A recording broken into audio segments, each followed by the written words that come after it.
are you? I'm good. How are you? I'm good, thank you. Let me get set up here. How's your day been? It's nighttime where you're at, right? Yeah, it's actually 6:30. Oh, okay. So, yeah, pretty good. And you? It's actually 10:30 a.m. here. I'm just getting started. Oh. Yeah, it's a good way to start my day. I have a lot of clients after this, so this will be a nice way to get started. All right.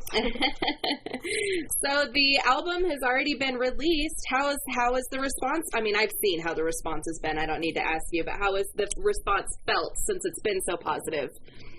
Well, very, very nice.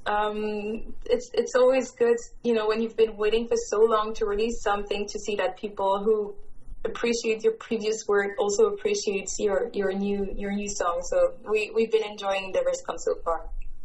Yeah, it's a little bit different of an album. So were you kind of nervous about how people were going to be responding since, I mean, not entirely different, but a little bit heavier. I would say more, harsh growls mixed throughout. Were you kind of nervous, or were you confident enough that you knew that the old crowd was going to follow along with this one? I think we were nervous, but since we were very, very satisfied of the results, we said, well, you know what, we love this album, so yes, it does matter if people like it as well, but we know that we did something we're proud of. At the end of the day, obviously, that's the most important. That's, you want to be happy with what you're doing and not feel like you're having to do it for anybody else. So I think that's really important. Yeah, exactly. Yeah. So you chose a character who's one of my favorite characters, and one of my favorite characters for maybe a different reason, because not from a historical point. Bram Stoker's Dracula is one of my all-time favorite books. I'm actually reading a vampire book right now. It's my thing, but I always forget that, first of all, he was a real person, and then I didn't realize a lot of his background story as a real person until I saw the movie Dracula Untold. Have you ever seen that? You know what? I watched it today. Oh my gosh, how funny. It's amazing. That's so cool. Yeah, I love it.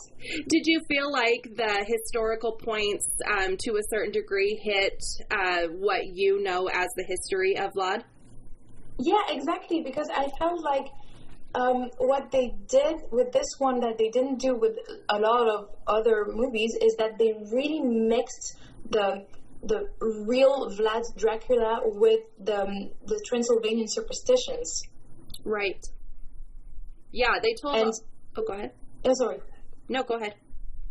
No, I just realized that, the whole life of, like, the vampire side of the vampire side of the story is almost secondary. It's like the real life of Dracula with a touch of vampire that takes over after a while. But it's really Vlad Dracula with, the story with the turf and him defending his lands. Right, and it really painted him in a much better light than what I think anybody and everybody else that doesn't know the history of him would naturally paint him in. And so it gives the other side of the story, which I really appreciated. And I know that's something that you do in the album, is try to give all the different depths of him as a human and him as, as a... I don't know if character is the right word, but as the immortal, afterwards, you have all the depths of him, and I think that's really cool that you were able to capture that. So yeah, I appreciated that about the album. Well, thank you so much. Yeah, I tried to present all sides of history or also of myths, because I want to make sure that people understand that for some people he was a hero, for some people he was a horrible person, and there's also the whole myth around Dracula and the vampires, and there's so much to say, and I don't want to say, hey, he's a bad guy, and sing about the bad guy. Right, especially for the people that have, all throughout this history, have tried to to be like, hey, no, he had, you know, he was a good guy to us, or he had this good light that he was helping all these people, and then all they're seeing is him being demonized and condemned. Yeah. So what is your favorite, throughout learning about the history of Vlad, what is your favorite story? I think that, okay, there's two that I like, but I think what I like the most is the mystery after his death, because it was said that after he was killed, he was buried close to a monastery, I think close to Bucharest, I'm not sure, and after that, like a few years after, maybe, I don't know exactly the time period, but after that, people went to open his grave and they didn't find any body in there. So that brings up the question, like, did he come back to life? Oh, that's interesting. I wonder if that's where the myth originated from then. I think it's several things. I think this is part of it, and also he had this disease called porphyria, which makes you sensitive to the sunlight, and you know, sunlight and vampires. And also, I think this is mixed with a Transylvanian superstition about vampires. You know, there's tombs in for example, in Romania. It's supposed to be vampire tombs that prevent them from coming back, and I think it's all mixed together. Created the Dracula myth. Oh, that's interesting. That's interesting. So this was before they glittered then. He didn't glitter. He was sensitive to it. Yeah, exactly. Oh, goodness. Oh, that's well, that's really cool. So my favorite song on the album is Lullaby. And I was interested in where it landed on the album, because it seems like many bands will end albums with the softer songs, like it's a closing curtain or something, you know. And I feel you guys did the exact opposite. I think this is the heaviest song on the album. What made you decide to place that song at the end of the album? Well, I think it's just a feeling thing, a gut feeling. It just felt right to have this one, and it was. We really tried to balance the energy on the album, and both because of the fact that it felt like it was the right place for the song, and also because, you know, Lullaby and the story of death and like death-related story, it feels like a good closure for an album. Right. And the album starts off really strong and ends really strong. And so I agree that it has that kind of ebb and flow throughout it. But what's cool about you guys doing that is hopefully that means someone will start it from the beginning and listen all the way to the end, because it has those strong, you know, beginnings and ends. So many people nowadays just skip around to different songs. And while the story doesn't necessarily flow that way, the music does. And I hope that encourages people to listen to the whole thing in its entirety. Yeah, I hope so too. You know what we can observe when we look at, for example, Spotify or other streaming platforms, is that there's the first songs tend to be played a lot, plus the singles, and then the last songs a little bit less. So I hope that people will and also enjoy the songs that are positioned at the end of the album and wants to explore the entire composition. I hope so too, because honestly, even the last three songs I think are pretty high energy songs, and so I think that if people give the time to at least give it the once through, which not everybody does. Metal communities, I think, a little bit better with that, but give it the once through. Yeah. I don't think you're going to have a hard time having people wanting to repeat listening all the way through. Thank you. Yeah, you're right. The metal community is more dedicated when it comes to discovering an album. They mostly will not just listen to the singles and then jump to the next single release of the next artist. I think that a lot of people, they really take the time to listen to the whole thing. And I think it comes from, it's easy to be biased on this end of it, right? But I think it comes from, I think metal is a very beloved genre to the people that love it. It's not just a casual listen. It's not just in the background listen. It's a very in-depth intense experience. And so I think that's probably where that comes from, where I think a lot of other genres, not to say anything bad about them by any means, but, you know, might be more of just kind of like a background type of music, or just like a have fun type of thing, not so much in depth.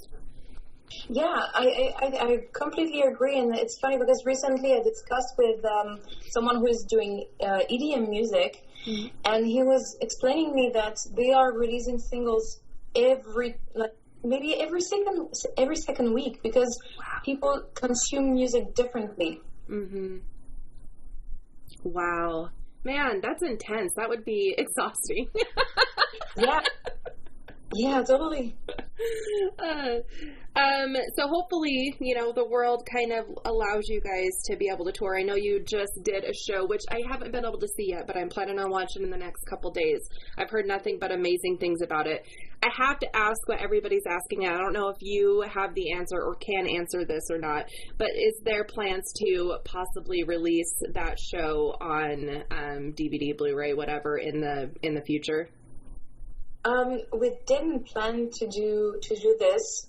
We just wanted to make a regular streaming experience, something that is, you know, like a real show that you know, like when you go to a real show, you will enjoy it in the moment.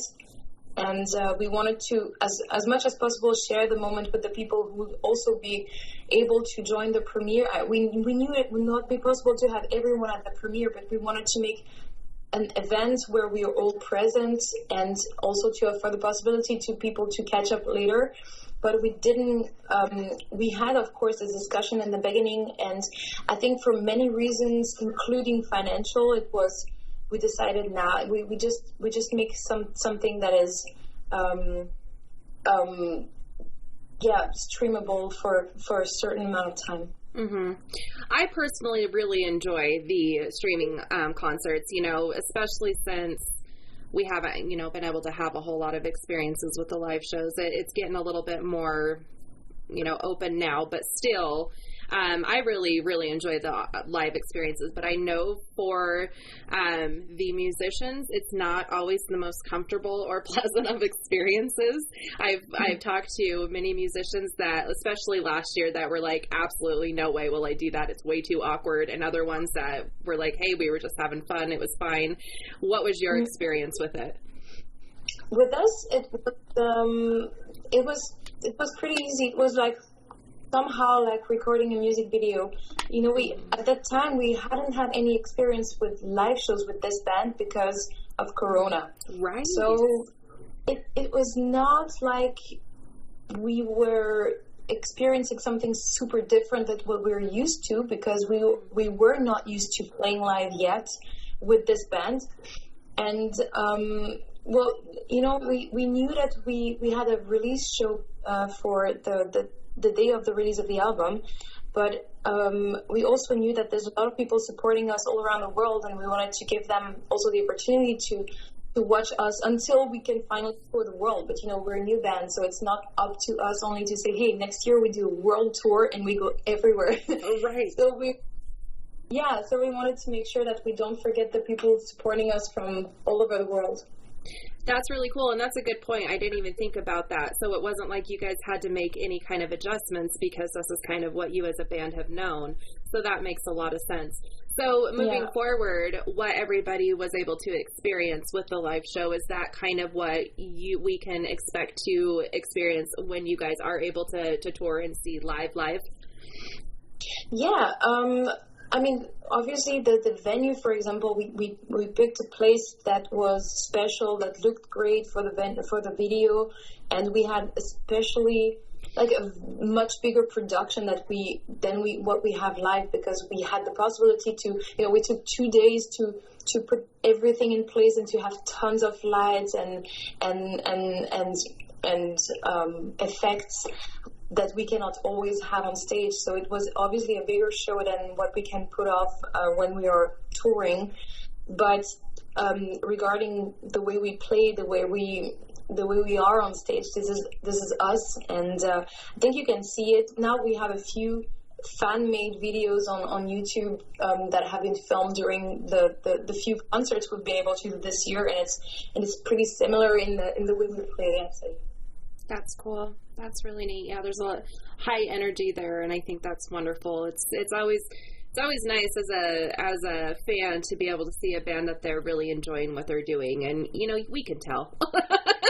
you as a fan, I'm sure seeing concerts can tell too. You can tell when they're like, this is a job and I'm not enjoying it as much as I used to, versus I'm really enjoying this and having a good time. Yeah, I agree. So even though you write these albums about, these historical figures, do you also incorporate kind of some of your own stories, some of your own emotions in with that, so that way you get that kind of cathartic release of writing? Yeah, definitely. For some songs more than others, but for example, if you compare a song like Unstoppable and Son of Balakia, you can tell which one has been inspired by my own experience, I think. Right, definitely. Yeah, of course, writing is a way to heal some stuff that you have inside, and to put it out there, so to not keep it and to, I think you say, exteriorize it. Mm-hmm. Sometimes you can tell that English is not my mother language. You know what? I don't know if that's a word or not, but I totally understand what you're saying, and I'm liking that word. So it is now, okay. If it isn't. But yeah, definitely I use it. I try to also to make it feel real, because I don't want to just speak about something that I don't at all relate to. So I also use some of my own feelings and some of my own metaphors to serve the song. Right. Yeah, it would be very difficult, actually, now that you mention it. I feel like it would be very difficult to be up there and be singing all passionately about something that you're not necessarily super passionate about, so that definitely makes sense. Yeah. I think you can put a little bit of yourself in every song. Like, for example, if I take a song like Your Enemy, it's not about me, but there's, we all feel some anger at some point, and you can use that anger to describe the anger of someone else just by using the feelings that you felt at that moment in your life. Yeah, absolutely. And right now, especially the world's, struggling with so many different things, and anger obviously being one of those top emotions that I think a lot of people are experiencing. So it helps to have someone else, music is, I'm a therapist outside of doing this, and mm-hmm. For me, music is therapy, and so being able to have someone else express in a musical way what you're feeling is so helpful. I can only imagine what it's like being able to write that. That's got to be like tenfold. Yeah, definitely. So under that same vein, what do you do for self-care since you've been so incredibly busy? Oh, but simple things every day, I think, because I used to not do these things and to just try to do more and more and more, and then at the end, you kind of, when you forget yourself for too long, then your work is also paying. Mm-hmm. So it's the simple things like enjoying a series, or having a tea, or having a at the end of the day saying, okay, I'm doing this. When I'm done with this, I will, play a video game or watch a movie. These little things that you can do on a regular basis that don't cost a lot of effort, but where you're thinking about yourself. Mm-hmm. Yeah, I agree. I think that's great. So as far as like books, movies, TV shows, what are some of the ones that you're interested in, or that you've been watching / reading lately? I've been watching, and I'm not sure about the pronunciation, but Midnight Mass, which is a series on, I think it's on Netflix right now, I'm not sure. Okay. Well, I've been watching, like I told you, Dracula Untold. Yes. And wait, what else? Oh yeah, Only Murders in the Building. This is a cool series, crime series with three people living in a building starting to solve crimes. I love it. Oh, interesting. I haven't heard of either of those. Is that usually what you turn to, is like kind of mystery / crime type stuff? Yeah, I love both the fictional stuff and the real stuff. Like, for example, when 20 years after there's a murder that hasn't been solved yet, and they go through all the how is it called, the work of the detective who worked on the case. And I love to watch these things and trying to solve it, Right. Yeah, I like it. Do you ever play like different types of games, like how they have like those murder mystery games or like strategic board games that you can do that kind of stuff with? Yeah, actually my favorite thing to do in that kind of field is the escape room, when you have to you have to solve some stuff to open the door of this room, and then you go to the next room and you have to find some clue, and then you access to the next room, and you have 1 hour to solve everything. I love this. Oh my gosh, me too. We did 2 of them. I think it was this year. It was either this year or last year. It was during the pandemic. And the first one, we had less than 5 minutes left. And the second one, we had like 20 seconds left. Oh. I don't know how we pulled it off. Because I, at that point, was like, there's no way. We're done. There's no way. And then somehow, at the very last oh my gosh, they're intense. They're a lot of fun. Congratulations. Okay, thanks. It was the highlight of my life.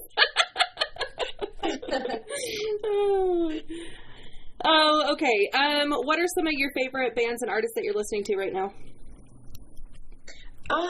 I've been listening to a lot of Muse and Blind Channel, and I've been listening to Billie Eilish since she released her latest album. Say that one more time. It kind of cut out. To Billie Eilish since she released her latest album. Yeah. Oh, nice. So, speaking of singing, I know we're running out of time here, but are you vocally trained, or did you train yourself?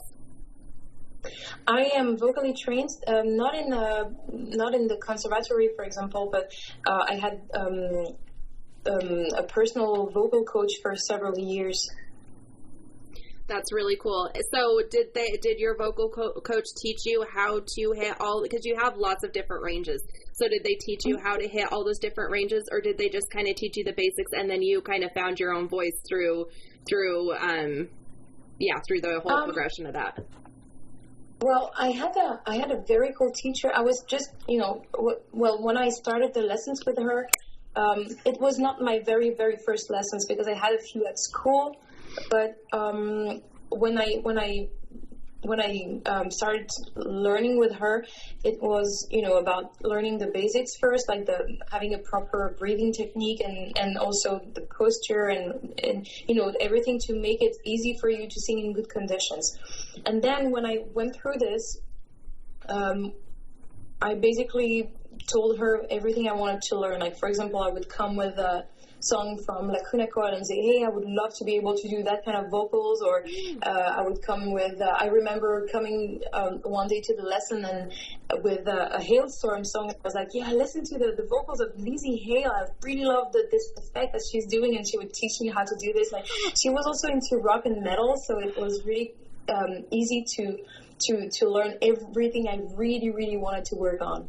That's really cool. That's not very, very common, I think, to find a vocal coach that's able to explain or help you with all those different ranges. And clearly, between you and her, you guys have done a fantastic job because your ranges are very incredible. Very, very beautiful, clean singing, very amazing, harsh, growls. Thank you. Yeah. I very much am enjoying the dynamics of it all. Okay, so have you ever seen The Neverending Story? This is going to be my last question. Yeah, but, I think I was very, very, very young, so I don't remember much. But yes, I have. Okay, but you know who Falcore, the luck dragon, is? Yes, yeah. Okay, so the question is, What song do you play while riding Falcore the Luck Dragon? Oh my god. I would probably play oh no, wait. This is a very, very original question, and I was definitely not ready for it. It's actually from a game called Mixtape. There's a lot of very different funny scenarios that you can, that just have you kind of scratching your head and going, what would that be? And you're going to change it every time the question's asked, right? Yeah. Okay, I think I have an answer. Okay. I would play Speechless, from Aladdin, the movie. Oh, I like it.